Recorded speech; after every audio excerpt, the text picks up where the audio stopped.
Hi friends, welcome back to my channel. So ಇವತ್ತು ನನ್ನ ವ್ಲಾಗಲ್ಲಿ ನಾನು ಏನು ಮಾಡ್ತಾಯಿದ್ದೀನಿ ಅಂದರೆ ಹಲಸಿನಕಾಯಿ ಬಸ್ಸಾರು ಹಾಗೆ ಅದರದ್ದು ಪಲ್ಯ ಮುದ್ದೆ ಇವತ್ತು ಮಾಡಿ ತೋರಿಸ್ತಾ ಇದ್ದೀನಿ. ಅದಾದಮೇಲೆ ನಿಮಗೆ ಒಂದು ಕ್ಲೀನಿಂಗ್ ಟಿಪ್ಸ್ ಕೊಡ್ತಾ ಇದ್ದೀನಿ. ಸೊ ಯಾರೂ ಕೂಡ ಸ್ಕಿಪ್ ಮಾಡದೆ ಲಾಸ್ಟ್ವರೆಗೂ ವಿಡಿಯೋ ನೋಡಿ. ಸೊ ಮಾರ್ನಿಂಗ್ ಎದ್ಮೇಲೆ ನಾನು ಏನು ಮಾಡಿದೆ, ಬಾಗಿಲೆಲ್ಲ ತೊಳ್ಕೊಂಡೆ, ನೀಟಾಗಿ ಬಾಗಿಲೆಲ್ಲ ತೊಳ್ಕೊಂಡು ಇದು ನಾನೇ ಅಕ್ಕಿ ಹಿಟ್ಟಿಂದ ಮಾಡಿರೋ ರಂಗೋಲೆ ಅದನ್ನು ನೀಟಾಗಿ ಬಿಟ್ಕೊತಾ ಇದ್ದೀನಿ. ಇದು ಈಗ ಈ ರೀತಿ ಡಲ್ ಕಾಣಿಸ್ತಾ ಇದೆ. ಒನ್ಸ್ ಇದು ಒಣಗಿದ ಮೇಲೆ ಎಷ್ಟು ಬ್ರೈಟಾಗಿ ಕಾಣಿಸುತ್ತೆ ಅಂದರೆ ಒಳ್ಳೆ ಪೇಂಟಲ್ಲಿ ಬಿಟ್ಟಿರೋ ಥರ ಇರುತ್ತೆ, ಹಾಗೆ ಹೋಗಲ್ಲ. ಸೊ ಎಲ್ಲ ರೆಡಿ ಮಾಡಿಕೊಂಡೆ.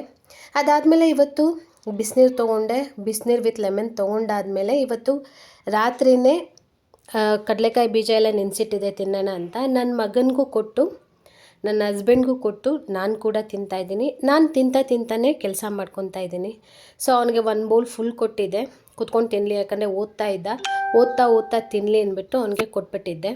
ಅದಾದಮೇಲೆ ಇವತ್ತು ನಾನು ತಿಂಡಿ ಮಾಡಲಿಲ್ಲ, ಎಲ್ಲರೂ ಮನೆಯಲ್ಲೇ ಇರೋದ್ರಿಂದ ಒಟ್ಟಿಗೆ ಅಡುಗೆ ಮಾಡಿಬಿಟ್ಟೆ. ನಾವು ಹೀಗೇ ತಿಂಡಿ ತಿಂದು ಬೇಜಾರಾದರೆ ಈ ರೀತಿ ಅಡುಗೆ ಮಾಡ್ಕೊಂಡ್ಬಿಡ್ತೀನಿ.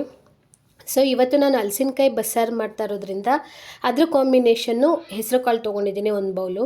ಹೆಸರು ಕಾಳಿಲಿ ನಾನು ನೆನೆಸ್ಕೊಂಡಿರಲಿಲ್ಲ, ಅದಕ್ಕೆ ಏನು ಮಾಡ್ತಾಯಿದ್ದೀನಿ, ಚೆನ್ನಾಗಿ ಹುರ್ಕೊತಾ ಇದ್ದೀನಿ. ನೋಡಿ, ಈ ರೀತಿ ಕೆಂಪಗೆ ಹುರ್ಕೊಬೇಕು. ಇದು ಕೆಂಪಗೆ ಹುರ್ಕೊಂಡ್ಮೇಲೆ ಈ ಹೆಸರು ಕಾಳನ್ನ ಕುಕ್ಕರ್ಗೆ ಹಾಕಬೇಕು. ಕುಕ್ಕರ್ಗೆ ಹಾಕಿದ್ಮೇಲೆ ನಾನು ಏನು ಮಾಡ್ತಾಯಿದ್ದೀನಿ, ನೀಟಾಗಿ ಹೆಚ್ಕೊಂಡು ತೊಳೆದಿಟ್ಕೊಂಡಿರೋದು ಹಲಸಿನಕಾಯಿನ ಸಣ್ಣಗೆ ಹೆಚ್ಕೊಂಡಿರೋದು ಅದನ್ನು ಕುಕ್ಕರ್ಗೆ ಹಾಕ್ಕೊತಾ ಇದ್ದೀನಿ. ಇಲ್ಲಿ ನಿಮ್ಗೆ ಎಷ್ಟು ನೀರು ಬೇಕೋ ಅಷ್ಟು ನೀರು ಹಾಕ್ಕೊಂಡು 3 ವಿಷಲ್ನ ಕೂಗಿಸ್ಕೊಬೇಕು.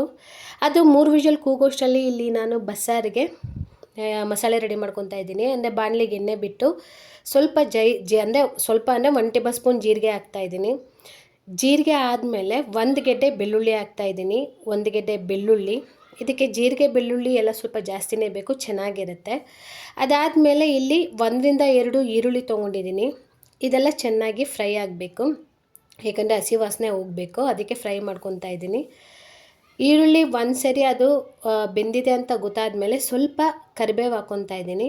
ಕರಿಬೇವು ಆದಮೇಲೆ ಇಲ್ಲಿ ನಾನು 3 ರಿಂದ 4 ಟೊಮೊಟೊ ತೊಗೊಂಡಿದ್ದೀನಿ. ಟೊಮೊಟೊನ ನೀಟಾಗಿ ಬೇಯಿಸ್ಕೊತಾ ಇದ್ದೀನಿ. ಅದು ಟೊಮೊಟೊ ಬೆಂದು ಸ್ವಲ್ಪ ಸಾಫ್ಟ್ ಆಗಬೇಕು. ಟೊಮೊಟೊ ಸಾಫ್ಟ್ ಆದಮೇಲೆ ಸ್ವಲ್ಪ ನಾನೇನು ಮಾಡ್ತೀನಿ, ಇಲ್ಲಿ ಟೊಮೊಟೊ ಜೊತೆಗೆ ಸ್ವಲ್ಪ ಹುಣಸೆಹಣ್ಣು ಹಾಕ್ತೀನಿ. ಯಾಕಂದರೆ ಅದು ಬಸ್ಸಾರಿಗೆ ಸ್ವಲ್ಪ ಹುಳಿ ಇದ್ರೇ ಚೆಂದ ತಿನ್ನೋಕ್ಕೆ, ಅದಕ್ಕೋಸ್ಕರ ಹುಣಸೆಹಣ್ಣು ಮಾತ್ರ ಇಲ್ಲಿ ಸ್ವಲ್ಪ ತೊಗೊಂಡಿದ್ದೀನಿ. ನಾನು ಸ್ವಲ್ಪ ಹುಣಸೆಹಣ್ಣು ಹಾಕ್ಕೊತಾ ಇದ್ದೀನಿ. ಅದಾದಮೇಲೆ ಹುಣಸೆಹಣ್ಣು ಹಾಕೊಂಡ್ಮೇಲೆ 1/4 ಟೀ ಸ್ಪೂನು ಸ್ವಲ್ಪ ಅರಿಶಿನ ಹಾಕ್ಕೊತಾ ಇದ್ದೀನಿ. ಅರಿಶಿನ ಆದಮೇಲೆ ಕಾಯಿ ತೊಗೊಂಡಿದ್ದೀನಿ, ಕಾಯಿ ಹಾಕ್ತೀನಿ ನಾನು ಬಸ್ಸಾರಿಗೆ. ಅದಾದಮೇಲೆ ಸಾಂಬಾರು ಪೌಡರ್ ಹಾಕ್ತಾಯಿದ್ದೀನಿ. ನಾವು ಸಾಂಬಾರು ಪೌಡರ್ ಇದೇ ರೀತಿ ಸಪ್ರೇಟು, ಧನಿಯಾ ಪೌಡರು ಸಪ್ರೇಟು ಮತ್ತು ಖಾರದ ಪುಡಿ ಸಪ್ರೇಟೇ ಮಾಡಿಸೋದು. ಅದನ್ನು ಹಾಕ್ಕೊಂಡು ನೀಟಾಗಿ ಆ ಪೌಡರೆಲ್ಲ ಮಿಕ್ಸ್ ಆಗೋವರೆಗೂ ನೀಟಾಗಿ ಮಿಕ್ಸ್ ಮಾಡ್ಕೊಬೇಕು. ಸೊ ಇದೆಲ್ಲ ಹುರ್ಕೊಂಡು ಪಕ್ಕಕ್ಕೆ ಇಟ್ಕೊಂಡೆ. ಅಷ್ಟರಲ್ಲಿ ಕುಕ್ಕರ್ ಕೂಗಿತ್ತು. ಅದಾದಮೇಲೆ ಅದನ್ನು ಚೆಕ್ ಮಾಡ್ಕೊತಾ ಇದ್ದೀನಿ ಬೆಂದಿದೆಯಾ ಅಂತ. ನೀಟಾಗಿ ಬೆಂದಿತ್ತು. ಹಲಸಿನಕಾಯಿ ಆಗಿರ್ಬೋದು ಮತ್ತು ಅದು ಕಾಳಾಗಿರ್ಬೋದು, ಹೆಸರು ಕಾಳು ನೀಟಾಗಿ ಬೆಂದಿತ್ತು. ಸೊ ಅದನ್ನು ಪಕ್ಕಕ್ಕಿಟ್ಟು ಈಗ ಮಿಕ್ಸಿಗೆ ಹಾಕ್ಕೊಂಡು ಏನು ನಾನು ಹುರ್ಕೊಂಡಿದ್ದೋ ಅದನ್ನೆಲ್ಲ ಮಿಕ್ಸಿಗೆ ಹಾಕ್ಕೊತಾ ಇದ್ದೀನಿ ನೀಟಾಗಿ. ಅದನ್ನು ಹಾಕ್ಕೊಂಡ್ಮೇಲೆ ಈಗ ನಾವೇನು ಬೇಯಿಸಿಟ್ಕೊಂಡಿದ್ವೋ ಅದನ್ನು ಹಾಕ್ಕೊತಾ ಇದ್ದೀನಿ. ಅಂದರೆ 1 ಸೌಟ್ ಅಥವಾ 2 ಸೌಟ್ ಹಾಕ್ಕೊಂಡು ಸ್ವಲ್ಪ ಕೊತ್ತಂಬರಿ ಹಾಕ್ಕೊಂಡು ಅದನ್ನು ನುಣ್ಣಗೆ ರುಬ್ಕೋಬೇಕು. ಅದು ರುಬ್ಕೊಂಡಾದಮೇಲೆ ಈಗ ಬೇಯಿಸಿರೋ ಇದನ್ನು ಹಲಸಿನಕಾಯಿನ ನೀರು ಮತ್ತು ಕಾಳು ಹಲಸಿನಕಾಯಿನ ಸಪ್ರೇಟ್ ಮಾಡ್ಕೊತಾ ಇದ್ದೀನಿ. ಯಾಕಂದರೆ ಈಗ ಒಗ್ಗರಣೆ ಕೊಡಬೇಕು, ಅದಕ್ಕೋಸ್ಕರ. ನೋಡಿ, ಈಗ ನೀರು ಮತ್ತು ಕಾಳು ಹಲಸಿನಕಾಯಿ ಎಲ್ಲ ಸಪ್ರೇಟ್ ಆಗಿದೆ. ಸೊ ಇದು ಒಂದು ಸಪ್ರೇಟ್ ಆದಮೇಲೆ ನಾನು ಕುಕ್ಕರ್ಗೆ ಸ್ವಲ್ಪ ಎಣ್ಣೆ ಹಾಕ್ತಾಯಿದ್ದೀನಿ ಬಸ್ಸಾರು ಮಾಡೋಕ್ಕೆ. ಅದಾದಮೇಲೆ ಸ್ವಲ್ಪ ಸಾಸಿವೆ ಹಾಕ್ಕೊತಾ ಇದ್ದೀನಿ. ಸಾಸಿವೆ ಅದು ಸ್ವಲ್ಪ ಸಿಡ್ದಿದೆ ಆದಮೇಲೆ 2 ಒಣಗಿದ ಮೆಣಸಿನ್ಕಾಯಿ, ಸ್ವಲ್ಪ ಕರಿಬೇವು, ಆಮೇಲೆ ಈರುಳ್ಳಿ ಹಾಕ್ಬಿಟ್ಟು ಚೆನ್ನಾಗಿ ಫ್ರೈ ಮಾಡ್ತಾಯಿದ್ದೀನಿ. ಈರುಳ್ಳಿ ಫ್ರೈ ಆದಮೇಲೆ ಇಲ್ಲಿ ರುಬ್ಕೊಂಡಿರೋ ಖಾರ ಹಾಕ್ಕೊತಾ ಇದ್ದೀನಿ. ರುಬ್ಕೊಂಡಿರೋ ಖಾರನ ಒಂದು 5 ನಿಮಿಷ ಎಣ್ಣೆಲೇ ಬೇಯಕ್ಕೆ ಬಿಟ್ಬಿಡಬೇಕು. ನೀಟಾಗಿ ತಿರ್ಸ್ಕೊಂಡು ನೀಟಾಗಿ ಬೇಯಕ್ಕೆ ಬಿಡಬೇಕು. ಅದಾದಮೇಲೆ ಈಗ ನಾವು ಬೇಯಿಸ್ಕೊಂಡಿರ್ತೀವಲ್ಲ ನೀರು, ನಿಮಗೆ ಎಷ್ಟು ತಿಕ್ನೆಸ್ ಬೇಕು ಬಸ್ಸಾರು ಅಂದರೆ ಒಬ್ಬರು ಗಟ್ಟಿಯಾಗಿ ತಿಂತಾರೆ, ಒಬ್ಬರು ತೆಳ್ಳಗೆ ತಿಂತಾರೆ. ಸೊ ನಿಮ್ಗೆ ಯಾವ ರೀತಿ ಬೇಕೋ ಅಷ್ಟು ನೀರು ಸೇರಿಸ್ಕೊಂಡು ಸ್ವಲ್ಪ ಉಪ್ಪು ಹಾಕ್ಕೊಂಡು ಅದನ್ನು ಕುದಿಯೋಕ್ಕೆ ಬಿಡಬೇಕಾಗತ್ತೆ. ಅದು ಆಲ್ರೆಡಿ ಎಲ್ಲ ಹುರ್ದಿ ಮಾಡಿರೋದ್ರಿಂದ 1 ಕುದಿ ಬಂದರೆ ಅದು ಸಾಕು. ಸೊ ನಾನು ಇಲ್ಲಿ ಮುಚ್ಚಿಡ್ತಾ ಇದ್ದೀನಿ, ಅದು 1 ಕುದಿ ಬರಲಿ ಅಂತ. ಒಂದು 5ರಿಂದ 8 ನಿಮಿಷಕ್ಕೆಲ್ಲ ಒಂದು ಕುದಿ ಬಂದುಬಿಡುತ್ತೆ. ಸೊ ನೋಡಿ ಆಗಲೇ ಕುದಿ ಸ್ಟಾರ್ಟ್ ಆಗಿದೆ. ಸೊ ಈಗ ಸಾಂಬಾರು ರೆಡಿಯಾಗಿದೆ, ಕುದಿ ಬಂತು, ಸಾಂಬಾರು ರೆಡಿಯಾಗಿದೆ. ಈಗ ಸಪ್ರೇಟ್ ಮಾಡ್ಕೊಂಡಿದ್ದ ಹಲಸಿನಕಾಯಿ ಮತ್ತು ಹೆಸ್ರು ಕಾಳು ಪಲ್ಯ ಮಾಡ್ತಾಯಿದ್ದೀನಿ. ಸೊ ಬಾಣಲೆ ಇಟ್ಕೊಂಡು ಎಣ್ಣೆ ಹಾಕ್ಕೊತಾ ಇದ್ದೀನಿ. ಎಣ್ಣೆ ಆದಮೇಲೆ ಸ್ವಲ್ಪ ಸಾಸಿವೆ ಹಾಕ್ಕೊತಾ ಇದ್ದೀನಿ. ಸ್ವಲ್ಪ ಸಾಸಿವೆ ಆದಮೇಲೆ ಒಣಗಿದ ಮೆಣಸಿನ್ಕಾಯಿ ಇಲ್ಲಿ ನಾನು 3 ತೊಗೊಂಡಿದ್ದೀನಿ. ಮತ್ತು ಸ್ವಲ್ಪ ಕರಿಬೇವು ಹಾಕ್ಕೊತಾ ಇದ್ದೀನಿ. ಆಮೇಲೆ ಈರುಳ್ಳಿ ಹಾಕ್ಕೊಂಡು ಫ್ರೈ ಮಾಡ್ಕೊತಾ ಇದ್ದೀನಿ. ಈರುಳ್ಳಿ ಇಲ್ಲಿ ಜಾಸ್ತಿ ಬೇಯೋ ಅವಶ್ಯಕತೆ ಇಲ್ಲ, ಸ್ವಲ್ಪ ಕ್ರಂಚಿಯಾಗೇ ಇರಬೇಕು, ಪಲ್ಯಕ್ಕೆ ಚೆನ್ನಾಗಿರುತ್ತೆ. ಈರುಳ್ಳಿ ಸ್ವಲ್ಪ ಬೆಂದಾದಮೇಲೆ ಈಗ ನಾವು ಏನು ಬೇಯಿಸಿಟ್ಕೊಂಡಿದ್ವಿ ಹಲಸಿನಕಾಯಿ ಮತ್ತು ಕಾಳನ್ನು ಅಲ್ಲಿ ಹಾಕ್ಬಿಟ್ಟು ಈಗ ಮಿಕ್ಸ್ ಕೊಡಬೇಕು ನೀಟಾಗಿ. ಎಲ್ಲ ಅದು ಏನು ಅಲ್ಲಿ ಒಗ್ಗರಣೆ ಹಾಕಿದ್ವಲ್ಲ ಅದು ಇದು ಎರಡು ಮಿಕ್ಸ್ ಆಗೋ ಥರ ನೀಟಾಗಿ ತಿರ್ಗಿಸ್ಕೋಬೇಕು. ಇಲ್ಲಿ ನಾನು 1 ಸ್ಪೂನ್ ಉಪ್ಪು ಹಾಕ್ಕೊತಾ ಇದ್ದೀನಿ. ನಿಮ್ಗೆ ಎಷ್ಟು ಬೇಕೋ ಅಷ್ಟು ಉಪ್ಪು ಹಾಕ್ಕೋಬೋದು ನೀವು. ಒಂದು ಸರಿ ತಿರುಗಿಸಿದ್ಮೇಲೆ ಈಗ ನಾನು ಇದಕ್ಕೆ ಸ್ವಲ್ಪ ಕಾಯಿ ತುರಿ ತೊಗೊಂಡಿದ್ದೀನಿ. ಪಲ್ಯಕ್ಕೆ ಕಾಯಿ ತುರಿ ಹಾಕಿದ್ರೇ ತುಂಬಾ ಟೇಸ್ಟು. ಸ್ವಲ್ಪ ಕಾಯಿ ತುರಿ ಹಾಕ್ತಾಯಿದ್ದೀನಿ. ಕಾಯಿ ತುರಿ ಹಾಕಿ ನೀಟಾಗಿ ಮಿಕ್ಸ್ ಮಾಡಿದ್ಮೇಲೆ ಸ್ವಲ್ಪ ಕೊತ್ತಂಬರಿ ಹಾಕ್ತಾಯಿದ್ದೀನಿ. ಹೇಗಿರುತ್ತೆ ಪಲ್ಯ ಅಂದರೆ ನಿಜವಾಗ್ಲೂ ತುಂಬಾ ಚೆನ್ನಾಗಿರುತ್ತೆ. ಒಂದು ಸರಿ ಟ್ರೈ ಮಾಡಿ ನೋಡಿ. ಈಗ ಕೊತ್ತಂಬರಿ ಹಾಕ್ತಾಯಿದ್ದೀನಿ. ಕೊತ್ತಂಬರಿ ಹಾಕಿ ಒಂದು ಸರಿ ತಿರುಗಿಸ್ಬಿಟ್ರೆ ಪಲ್ಯ ರೆಡಿ. ಸೊ ಈಗ ಪಲ್ಯನೂ ರೆಡಿ ಆಯಿತು. ಈಗ ಬಸ್ಸಾರು ಮಾಡಿದ್ಮೇಲೆ ನಮ್ಮ ಮನೆಯಲ್ಲಿ ಮುದ್ದೆ ಬೇಕೇ ಬೇಕು. ಸೊ ಅದಕ್ಕೆ ಮುದ್ದೆಗೆ ಇಡ್ತಾಯಿದ್ದೀನಿ. ಮುದ್ದೆ ಇಟ್ಟಾದಮೇಲೆ ಒಂದು ಸರಿ ಮುದ್ದೆದು ಅದು ಉಕ್ಕು ಬಂದಮೇಲೆ ಏನು ಮಾಡ್ತಾಯಿದ್ದೀನಿ, ಎಷ್ಟು ಹಿಟ್ಟು ಬೇಕೋ ಅಷ್ಟು ಹಿಟ್ಟು ಹಾಕಿ 5 ನಿಮಿಷ ಕುದಿಯೋಕ್ಕೆ ಬಿಟ್ಬಿಟ್ಟು ನಾನು ಮುದ್ದೆ ಮಾಡ್ಕೊತಾ ಇದ್ದೀನಿ. ನಾನು ಮುದ್ದೆನ ಸ್ಟೀಲ್ ಪಾತ್ರೆಲೇ ಮಾಡೋದು, ಯಾಕಂದರೆ ಕ್ಲೀನ್ ಮಾಡುವಾಗ ಈಸಿ ಆಗಿಬಿಡುತ್ತೆ, ಬೇಗ ಅದು ಅಂಟ್ಕೊಳ್ಳಲ್ಲ. ಬೇರೆ ಪಾತ್ರೆಗಳಾದರೆ ಅಂಟ್ಕೊಂಡ್ಬಿಡುತ್ತೆ, ಇದಾದರೆ ನೀಟಾಗಿ ಬಿಟ್ಕೊಂಡ್ಬರುತ್ತೆ, ಅದಕ್ಕೋಸ್ಕರ. ಅದಾದಮೇಲೆ ನೀಟಾಗಿ ಮುದ್ದೆ ಕಟ್ಕೊತಾ ಇದ್ದೀನಿ. ಬಸ್ಸಾರು ನನಗೆ ಪರ್ಸ್ನಲಿ ಮುದ್ದೆ ಇಷ್ಟ ಆಗುತ್ತೆ, ಕೆಲವ್ರಿಗೆ ಮುದ್ದೆ ಇಷ್ಟ ಆಗುತ್ತೋ ಇಲ್ಲೋ ಗೊತ್ತಿಲ್ಲ, ಬಟ್ ನಮ್ಮ ಮನೆಯಲ್ಲಿ ಎಲ್ಲರೂ ಮುದ್ದೆ ತಿಂತಾರೆ. ಸಾಂಬಾರಿಗೆ ಬಸ್ಸಾರಾಗಿರ್ಬೋದು, ಉಪ್ಸಾರಾಗಿರ್ಬೋದು, ತರಕಾರಿ ಸಾಂಬಾರಿಗಾಗಿರ್ಬೋದು ಮುದ್ದೆ ಕೇಳ್ತಾರೆ. ಸೊ ಅದಕ್ಕೋಸ್ಕರ ನಾನು ಮುದ್ದೆ ಇಲ್ಲಿ ಮಾಡ್ತೀನಿ. ಬಸ್ಸಾರು ಅಂದಮೇಲೆ ಮುದ್ದೆ ಇಲ್ಲನೇ ಊಟನೇ ಮಾಡಲ್ಲ, ಅದಕ್ಕೋಸ್ಕರ ಮುದ್ದೆ ಮಾಡ್ತಾಯಿದ್ದೀನಿ.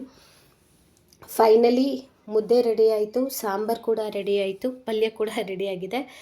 ಊಟ ಮಾಡ್ತಾಯಿದ್ವಿ, ಊಟಕ್ಕೆ ರೆಡಿ ಮಾಡ್ಕೊತಾ ಇದ್ವಿ. ತುಂಬಾ ಟೇಸ್ಟಿಯಾಗಿರುತ್ತೆ. ಒಂದು ಸರಿ ಹಲಸಿನಕಾಯಿ ತಂದಾಗ ಈ ರೀತಿ ನೋಡಿ 3 ಜನನೂ ಕೂತ್ಕೊಂಡು ಊಟ ಮಾಡ್ತಾಯಿದ್ವಿ. ಒಂದು ಸರಿ ಮಾಡಿ ನೋಡಿ, ಟ್ರೈ ಮಾಡಿದ್ರೆ ಮಾತ್ರ ಗೊತ್ತಾಗಲ್ಲ. ಕೆಲವ್ರು ಮಾಡಿರ್ತಾರೆ, ಕೆಲವರು ಇನ್ನೂ ಮಾಡಿರಲ್ಲ. ಒಂದು ಸರಿ ಹಲಸಿನಕಾಯಲ್ಲಿ ಟ್ರೈ ಮಾಡಿ ನೋಡಿ, ತುಂಬಾ ಟೇಸ್ಟಿಯಾಗಿರುತ್ತೆ. ನಾವು ಊಟ ಮಾಡಿದ್ವಿ, ತುಂಬ ಚೆನ್ನಾಗಿತ್ತು. ಅದಾದಮೇಲೆ ಅಡುಗೆ ಮನೆ ಪರಿಸ್ಥಿತಿ ಹೀಗಿತ್ತು. ಬಸ್ಸಾರು ಮೊಸಪ್ಪೆಲ್ಲ ಮಾಡಿದ್ರೆ ಪಾತ್ರೆಗಳಂತೂ ಸಿಕ್ಕಾಪಟ್ಟೆ ಆಗ್ತವೆ. ರುಬ್ಬದಂತೆ, ಅದು ಬಸ್ಕೊಂಡಿರೋದು ಒಂದು ಪಾತ್ರೆ ಅಂತೆ, ಖಾರ ರುಬ್ಕೊಂಡಿರೋ ಒಂದು ಪಾತ್ರೆ ಅಂತೆ, ಇದೇ ರೀತಿ ಪ್ರತಿಯೊಂದು ಪಾತ್ರೆ ಇರುತ್ತೆ. ಅದನ್ನೆಲ್ಲ ಬೆಳಗಿ ಅಡುಗೆ ಮನೆಯೆಲ್ಲ ರೆಡಿ ಮಾಡಿ ನೀಟಾಗಿ ಇಟ್ಕೊಬೇಕಾಗುತ್ತೆ. ಈ ಹೆಣ್ಮಕ್ಳಿಗೆ ಅಂದರೆ ಇದೇ ಕೆಲಸಗಳು. ಅಡುಗೆ ಮಾಡು, ಅಡುಗೆ ಆದಮೇಲೆ ಮನೆ ಕ್ಲೀನ್ ಮಾಡು. ನೋಡಿ ಇದಲ್ಲದೆ ಪಾತ್ರೆ ಕೆಳಗಡೆನೂ ಪಾತ್ರೆ ಇದೆ ನೋಡಿ, ಅದಷ್ಟೇ ಪಾತ್ರೆ ಅಲ್ಲ, ಕೆಳಗಡೆನೂ ಪಾತ್ರೆ ಇದೆ. ಎಲ್ಲ ಪಾತ್ರೆನೂ ಈಗ ತೊಳೆದು ಅಡುಗೆ ಮನೆ ನೀಟ್ ಮಾಡ್ಕೊತಾ ಇದ್ದೀನಿ. ಸೊ ಇವತ್ತು ನಿಮಗೆ ಒಂದು ಕ್ಲೀನಿಂಗ್ ಟಿಪ್ಸಲ್ಲಿ ನಾನು ಏನು ಮಾಡ್ತಾಯಿದ್ದೀನಿ, ಅಡುಗೆ ಮನೆಯಲ್ಲಿ ನಾವು ಅಡುಗೆ ಮನೆ ಕೌಂಟರ್ ಟಾಪ್ ಒರ್ಸೋಕ್ಕಾಗಲಿ, ಸ್ಟವ್ ಒರ್ಸೋಕ್ಕಾಗಲಿ ಬಟ್ಟೆಗಳು ಇದ್ದೇ ಇರುತ್ತೆ, ಅಥವಾ ಕೈ ಒರೆಸ್ಕೊಳ್ಳೋಕ್ಕಾಗಲಿ ಬಟ್ಟೆ ಇಟ್ಕೊಂಡಿರ್ತೀವಿ. ಅದು ಎಷ್ಟೇ ಬಟ್ಟೆ ಹೋಗೋದ್ರೂ ಏನಾಗುತ್ತೆ, ಸ್ಮೆಲ್ ಬರ್ತಾ ಇರುತ್ತೆ, ಒಂಥರ ಎಣ್ಣೆ ಸ್ಮೆಲ್ಲು, ಒಂಥರ ಬ್ಯಾಡ್ ಸ್ಮೆಲ್ ಬರ್ತಾ ಇರುತ್ತೆ. ಸೊ ಅದಕ್ಕೆ ನಾನೇನು ಮಾಡ್ತೀನಿ, ಈ ರೀತಿ ಮಾಡ್ತೀನಿ. ಅಂದರೆ ಒಂದು ಪಾತ್ರೆಯಲ್ಲಿ ನೀರಿಟ್ಕೊಂಡ್ಬಿಟ್ಟು ಕಾಯಕ್ಕೆ ಇಡ್ತೀನಿ. ಅದಾದಮೇಲೆ ಇಲ್ಲಿ ನಿಂಬೆಹಣ್ಣು ಹಾಕ್ಕೊತೀನಿ. ನೀವು ಯಾವ್ದಾದ್ರು ನಿಂಬೆಹಣ್ಣು ಹಾಕ್ಕೊಳ್ಳಿ. ನಾನು ಇನ್ನೇನು ಅದು ಒಣಗ್ತಾ ಇದೆ, ಆ ನಿಂಬೆಹಣ್ಣ ಕಟ್ ಮಾಡಿ 1 ನಿಂಬೆಹಣ್ಣು ಪೂರ್ತಿ ಹಾಕ್ಕೊತಾ ಇದ್ದೀನಿ. ಯಾಕಂದರೆ ಅದು ವೇಸ್ಟ್ ಆಗುತ್ತೆ, ಅದು ವೇಸ್ಟ್ ಆಗೋ ಬದಲು ಇಲ್ಲಿ ಯೂಸ್ ಆಗುತ್ತೆ ಅಂತ ನೀಟಾಗಿ ಅದನ್ನು ಹಾಕ್ಕೊತಾ ಇದ್ದೀನಿ. ಅಂದರೆ ಫುಲ್ 1 ನಿಂಬೆಹಣ್ಣು ಪೂರ್ತಿ ಹಾಕ್ಕೊತೀನಿ. ಪೂರ್ತಿ ಅದು 1 ನಿಂಬೆಹಣ್ಣು ಹಾಕ್ಕೊಂಡ್ಮೇಲೆ ನಾನು ಬೇಕಿಂಗ್ ಸೋಡಾ ಹಾಕ್ಕೊತೀನಿ, ಅಂದರೆ ಅಡುಗೆ ಸೋಡಾ ಹಾಕ್ಕೊತೀನಿ.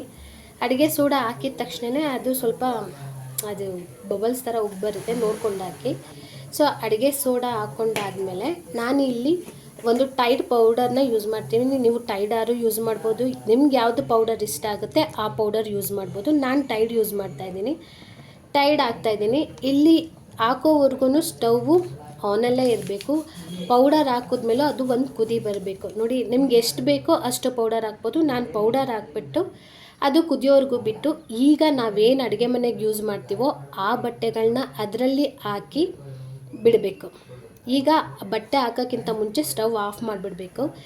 ಈ ಥರ ಹಾಕ್ಬಿಟ್ಟು ತಣ್ಣಗಾಗಕ್ಕೆ ಬಿಡಬೇಕು. ನೀರನ್ನ ತಣ್ಣಗಾಗೋವರೆಗೂ ಆ ಬಟ್ಟೆ ಅದರೊಳಗಡೆನೇ ಇರಬೇಕು.